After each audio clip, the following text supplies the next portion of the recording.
Hello students, welcome to Telugu officers channel. నిన్నటి video చేయడానికి కుదరలేదండి. రేపు మార్నింగ్కి ఆ వీడియోని నేను అప్లోడ్ చేస్తాను. సో ఇవాళ అయితే ఏప్రిల్ 30వ తేదీకి సంబంధించిన కరెంట్ అఫైర్స్ చూద్దాం. మన ఫస్ట్ ఆర్టికల్ చూడండి. భారత ప్రధానిగా రాహుల్ గాంధీ ప్రమాణ స్వీకారం చేశారన్నట్టుగా ఆర్టిఫిషియల్ ఇంటెలిజెన్స్తో కూడిన ఒక ఆడియో క్లిప్ అనేది వైరల్ అయిందనమాట.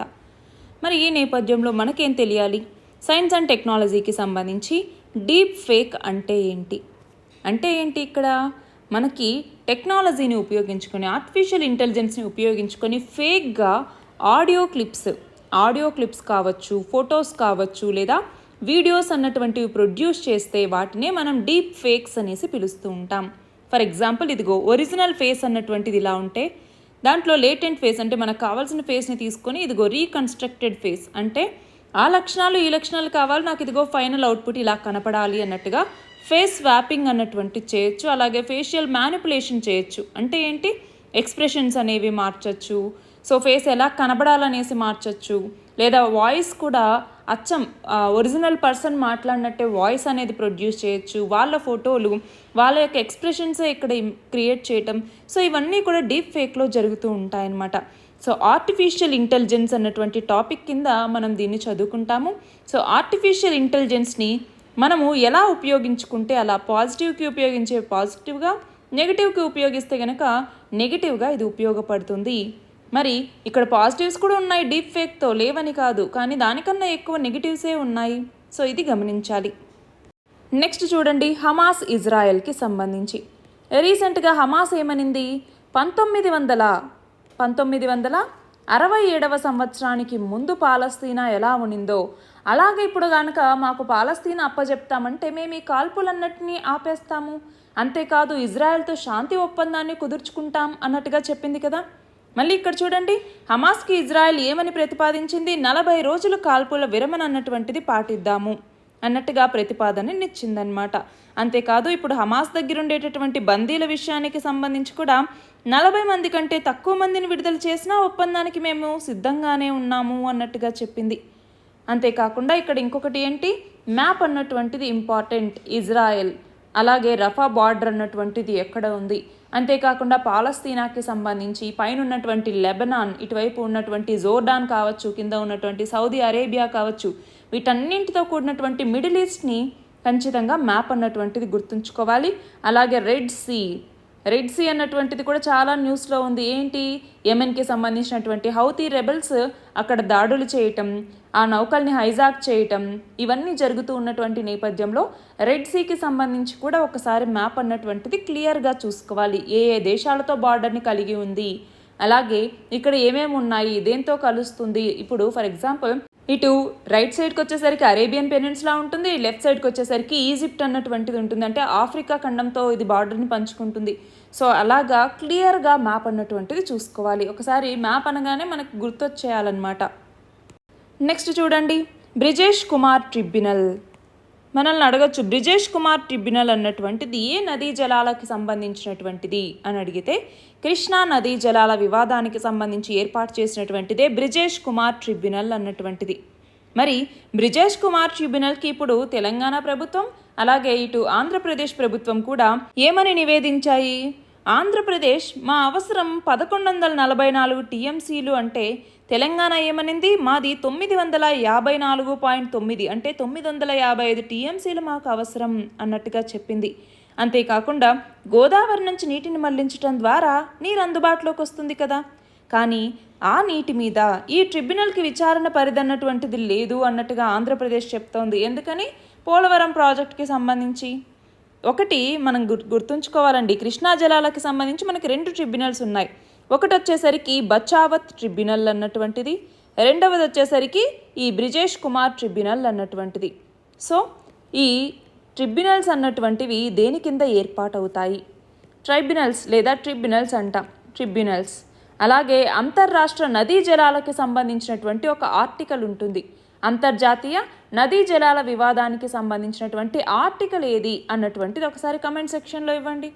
ఇక్కడైతే కృష్ణా రివర్ చూడండి, కృష్ణా రివర్కి సంబంధించి ఇదిగో కృష్ణా రివర్ మీద ఏమేం డ్యామ్స్ అన్నటువంటివి ఉన్నాయి, ఉపనదులేంటి, రైట్ సైడ్ ఉన్నటువంటి ఉపనదులేంటి, లెఫ్ట్ సైడ్ ఉన్నటువంటి ఉపనదులేంటి అన్నటువంటిది క్లియర్గా నోట్స్ చేసి పెట్టుకోవాలి.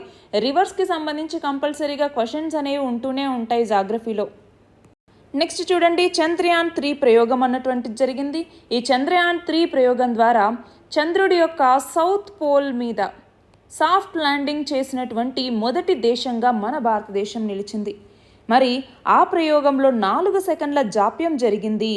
ఎందుకు అంటే అంతరిక్ష వ్యర్థాలు అంటే స్పేస్ డెబ్రిస్ అంటాము. ఈ స్పేస్ డెబ్రిస్ లేదా స్పేస్ డెబ్రీని తప్పించుకోవటానికి 4 సెకండ్ల జాప్యం జరిగింది అన్నట్టుగా ఇస్రో ఒక నివేదిక ద్వారా చెప్పిందనమాట. మరి దీనికి సంబంధించి స్పేస్ డెబ్రీ మీద క్వశ్చన్ అడగచ్చు.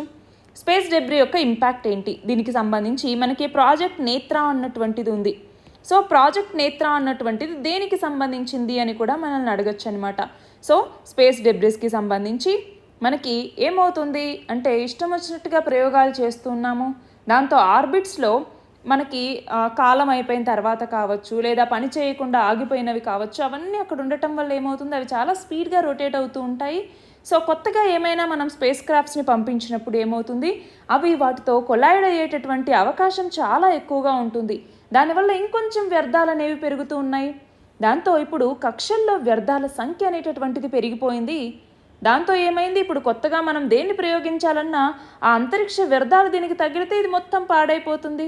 సో ఈ ప్రాబ్లం అన్నటువంటిది ఇప్పుడు చాలా ఎక్కువ అవుతూ ఉన్నటువంటి నేపథ్యంలో ఇది ఎక్కువగా మనకి వార్తల్లో కనపడుతూ ఉంటుంది. నెక్స్ట్ ఆర్టికల్ చూడండి. రీసెంట్గా ఏమైంది, ఒక 14 ఏళ్ల అమ్మాయి అత్యాచారానికి గురైన తర్వాత గర్భవతి అయింది.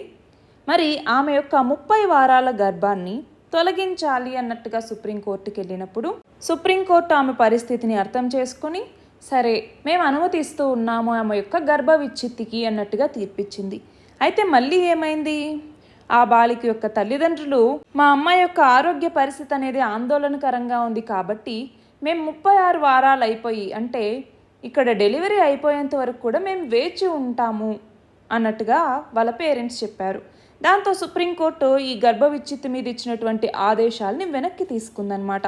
మరి ఈ నేపథ్యంలో సుప్రీంకోర్టు ఇలా ఆదేశాలనిచ్చి మళ్ళీ వెనక్కి తీసుకుంది అన్నటువంటి నేపథ్యంలో మనకి ఆర్టికల్ 142 అన్నటువంటిది ఇంపార్టెంట్. ఏంటి ఆర్టికల్ 142? సుప్రీంకోర్టు అన్నటువంటిది కంప్లీట్ జస్టిస్ అందించటానికి తన ముందున్నటువంటి ఏ కేసైనా ఏ విషయానికి సంబంధించి అయినా కూడా నిర్ణయం తీసుకునేటటువంటి అధికారం సుప్రీంకోర్టుకు ఉంటుంది అన్నట్టుగా ఆర్టికల్ 142 తెలుపుతుంది. సో ఇది సుప్రీంకోర్టు డిస్క్రిషన్ అనమాట. ఇది ఉంచచ్చా లేదా వెనక్కి తీసుకోవచ్చా అన్నటువంటిది కూడా సుప్రీంకోర్టు డెసిషనే. కాబట్టి ఇదిగో గర్భ విచ్ఛిత్తి మీద సుప్రీంకోర్టు తన ఆదేశాలని ఇక్కడ వెనక్కి తీసుకుంది కూడా. నెక్స్ట్ చూడండి, బాబూజీ మహారాజ్. ఎవరు బాబూజీ మహారాజ్? రామచంద్ర మిషన్ యొక్క వ్యవస్థాపకులు.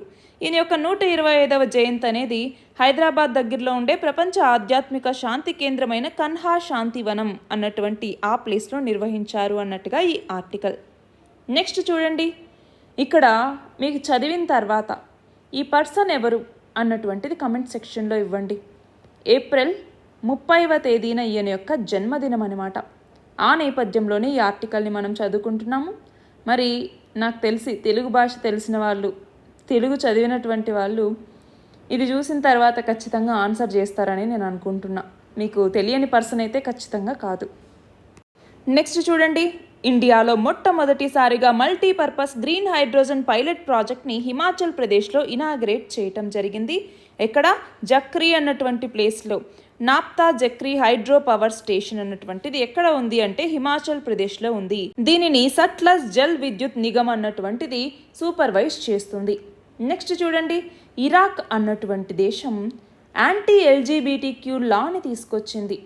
దీని ప్రకారం ఏంటి, సేమ్ సెక్స్ రిలేషన్షిప్లో పాల్గొనేటటువంటి వాళ్ళకి అత్యధికంగా 15 సంవత్సరాల జైలు శిక్ష అన్నటువంటిది ఈ చట్టం కింద తీసుకురావటం జరిగింది. అయితే ఇక్కడ మనం గమనించాల్సిన ఒక విషయం చెప్పనా, మనకు ఎక్కువగా ముస్లిం దేశాల్లో కనుక గమనిస్తే అక్కడ ఉమెన్స్కే సరిగ్గా రైట్స్ ఉంటాయి అనేసి మనం ఖచ్చితంగా చెప్పలేము. అది పక్కన పెడితే ఇంకా మైనారిటీ అయినటువంటి ఎల్జీబీటీక్యూకి కూడా ఈక్వల్ రైట్స్ ఇస్తారు అనేసి ఎలా మనం గ్యారంటీ చేయగలం? రెండవ క్వశ్చన్ వచ్చేసరికి మనకి యునైటెడ్ నేషన్స్కి సంబంధించినటువంటి international covenant on civil and political rights అన్నటువంటి సంస్థ ఉంది. యునైటెడ్ నేషన్స్కి సంబంధించినటువంటిది. మరి ఇక్కడ ఏంటి అంటే సివిల్ మరియు పొలిటికల్ రైట్స్ అన్నటువంటివి మిగతా వాళ్ళతో పాటు ఉమెన్కి మరియు ఎల్జీబీటీక్యూకి కూడా ఉంటాయా? మరి ఉంటే ఎంతవరకు ఈక్వల్గా ఉంటాయి? ఇప్పుడు ఎల్జీబీటీక్యూ కూడా మనతో పాటు సమానమే కదా వాళ్ళు కూడా. మరి వాళ్ళు కూడా వాళ్ళ పార్ట్నర్ని ఎంచుకునేటటువంటి హక్కు మరి వాళ్ళకి కూడా ఉంటుంది కదా. దీనికి సంబంధించి ఇక్కడ హ్యూమన్ రైట్స్ అన్నటువంటివి వైలేట్ అవుతున్నాయి అన్నటువంటి నేపథ్యంలో మనం దీన్ని చదువుకోవాల్సి ఉంటుంది. నెక్స్ట్ ఆర్టికల్ చూడండి, ర్యాంపేజ్ మిసైల్ అన్నటువంటిది. ఇది ఇండియన్ ఎయిర్ ఫోర్స్లోను ఇండియన్ నేవీలో కూడా ఇప్పుడు యాడ్ అయింది అన్నట్టుగా ఈ ఆర్టికల్ మనం చూస్తే రీసెంట్గా ఇజ్రాయేలీ ఎయిర్ ఫోర్స్ అన్నటువంటిది ఇరాన్కి అగెనెస్ట్గా వీటిని వాడిందనమాట. మరి దీనికే హై స్పీడ్ లో డ్రాగ్ మార్క్ 2 అన్నటువంటి పేరు కూడా ఉంది. 250 కిలోమీటర్ల పరిధిలో ఇది పనిచేస్తుంది. దాని స్ట్రైకింగ్ రేంజ్ వచ్చేసరికి 250 కిలోమీటర్లు. నెక్స్ట్ చూడండి, ఇక్కడ ఒక బుక్ అనమాట. ఏం book? The winners mind set అన్నటువంటి బుక్. దీన్ని రాసింది ఎవరు? షేన్ వాట్సన్ అన్నటువంటి పర్సన్. ఇందులో ఇతను ఏమని చెప్పారు? క్రికెట్కి సంబంధించి తన యొక్క ఇన్సైట్స్ని, తన యొక్క స్ట్రాటజీస్ని, అలాగే తను ఎలాగా తన భయం నుంచి బయటకు వచ్చి సక్సెస్ని అచీవ్ చేశాడు అన్నటువంటి దాని గురించి ఇందులో రాశారు. నెక్స్ట్ చూడండి, ప్రపంచంలోనే అతిపెద్ద తులిప్ పూల ఉత్పత్తిదారుగా గుర్తింపు పొందినటువంటి ఏ దేశంలో తులిప్ పూల యొక్క రైతులు తెగుళ్ల బారిన పడి ఈ పూల ఏరివేతకి కృత్రిమ మేత సహాయంతో రూపొందించినటువంటి రోబోల్ని ఉపయోగిస్తూ వార్తల్లో నిలిచారు అంటే నెదర్లాండ్స్. నెక్స్ట్ చూడండి, ఎంత మొత్తం వ్యయంతో 2025 కల్లా స్వదేశీ ఆయుధ ఉత్పత్తికి 340 భారతీయ పరిశ్రమలతో ఒప్పందాలు కుదుర్చుకున్నట్టుగా మన భారత ప్రధాన సైనికాధికారి అయినటువంటి జనరల్ మనోజ్ పాండే ఈయన ఇటీవల ప్రకటించారు. అంటే 2.5 లక్షల కోట్ల విలువైనటువంటి స్వదేశీ ఆయుధ ఉత్పత్తికి సంబంధించి ఇలా 340 భారతీయ పరిశ్రమలతో ఒప్పందం కుదుర్చుకున్నారు. నెక్స్ట్ చూడండి, I4C Indian cyber crime coordination centre లేదా భారతీయ సైబర్ నేరాల సమన్వయ కేంద్రం. ఇది ఒక లెక్కల్ని విడుదల చేసింది. వాటి ప్రకారం 2021 ఏప్రిల్ నుంచి 2023 డిసెంబర్ ముగిసేటప్పటికి మన దేశంలో సైబర్ ముఠాలు దోచుకున్న మొత్తం ఎంత అంటే 10,319 కోట్లు. నెక్స్ట్ చూడండి, ఇండియన్ ట్రయో అయినటువంటి ధీరజ్ బొమ్మదేవరా, అలాగే తరుణ్ దీప్ రాయ్, అలాగే ప్రవీణ్ జాదవ్, వీళ్ళు ఆర్చరీ వరల్డ్ కప్ స్టేజ్ 1లో గోల్డ్ మెడల్ని సాధించడం జరిగింది. సౌత్ కొరియాకి సంబంధించినటువంటి ట్రయోని వీళ్ళు ఓడించారు. అంతేకాదు లాస్ట్ 14 ఇయర్స్లో ఇలా గోల్డ్ మెడల్ని వరల్డ్ కప్లో సాధించినటువంటి మొదటి టీం కూడా ఇదే అన్నమాట.